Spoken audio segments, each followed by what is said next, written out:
Here I've got HUAWEI Nova Young, and let me show you how to change wallpaper on the following device. So at first let's open the settings, then find and select display, and here go to wallpaper. Now smoothly pick if you would like to change lock screen or home screen. Let me pick home screen at first.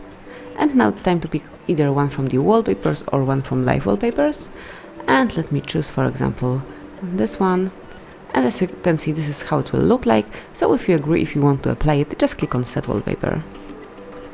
And that's it, it has been changed. As you can see, now you've got this brand new wallpaper covering your home screen. And now let me change the lock screen as well. So we have to open display one more time, go to wallpaper, and now just pick lock screen wallpaper.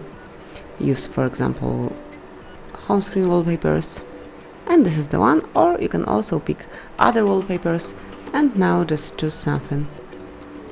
From the following list, we can pick this one, tap on confirmation mark. And as you can see, this brand new picture is covering your lock screen. So this is it. This is how you can smoothly and easily change both home screen and lock screen on your device. Thank you for watching. Please subscribe our channel and leave the thumbs up.